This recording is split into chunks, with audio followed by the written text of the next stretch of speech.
കേരള രാഷ്ട്രീയത്തിലും സമൂഹത്തിലും ഞെട്ടലുളവാക്കിയ ഒരു സംഭവമാണ് തിരുവനന്തപുരം ജില്ലയിൽ നെയ്യാറ്റിൻകര മുട്ടക്കാട് സ്വദേശിനി സുനിതകുമാരിയുടെ മരണം.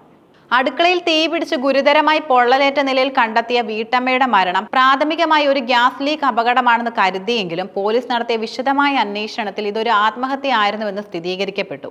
എന്നാൽ മരണകാരണം ആത്മഹത്യയാണ് എന്നതിലുപരി മരണത്തിലേക്ക് നയിച്ച കാരണങ്ങൾ വെളിപ്പെടുത്തുന്ന ഒരു ആത്മഹത്യാക്കുറിപ്പ് കണ്ടെടുത്തതോടെ കേസ് ഒരു പുതിയ തലത്തിലേക്ക് മാറുകയും പ്രാദേശിക രാഷ്ട്രീയത്തിൽ ഒരു പ്രമുഖനെ പ്രതിക്കൂട്ടിലാക്കുകയും ചെയ്തു.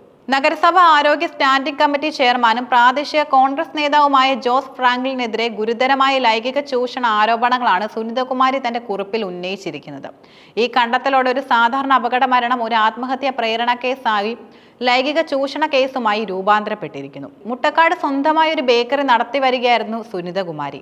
വീട്ടിൽ മക്കളും സുനിതയും മാത്രമാണ് താമസിച്ചിരുന്നത്. മകൾ പതിവ് പോലെ രാവിലെ ജോലിക്ക് പോയതിനു ശേഷമാണ് സംഭവ സമയം മകൻ അഖിൽ വീട്ടിലുണ്ടായിരുന്നു. അടുക്കള ഭാഗത്തു നിന്നും സുനിതയുടെ നിലവിളി കേട്ട് ഓടിയെത്തിയ മകനും സമീപവാസികളും ചേർന്നാണ് അവരെ ആദ്യം നെയ്യാറ്റിൻകരയിലെ പ്രാദേശിക ആശുപത്രിയിലും തുടർന്ന് മെഡിക്കൽ കോളേജ് ആശുപത്രിയിലും എത്തിച്ചത്. എങ്കിലും ഗുരുതരമായി പൊള്ളലേറ്റ സുനിതകുമാരിയെ രക്ഷിക്കാൻ കഴിഞ്ഞില്ല. എന്നാൽ കേസുമായി ബന്ധപ്പെട്ട് കൂടുതൽ പരിശോധനകൾ നടത്തുകയും സുനിതകുമാരിയുടെ മുറി പരിശോധിക്കുകയും ചെയ്തപ്പോഴാണ് ആത്മഹത്യാക്കുറിപ്പ് പോലീസിന് ലഭിക്കുന്നത്. താൻ ആത്മഹത്യ ചെയ്യാൻ തീരുമാനിച്ചതിന് പിന്നിലെ കാരണങ്ങൾ കൃത്യമായി സുനിതകുമാരി അതിൽ രേഖപ്പെടുത്തിയിരുന്നു. താൻ ജോസ് ഫ്രാങ്കിളിനാൽ ലൈംഗികമായി ചൂഷണം ചെയ്യപ്പെട്ടു എന്നായിരുന്നു കുറിപ്പിലെ പ്രധാന വെളിപ്പെടുത്തൽ.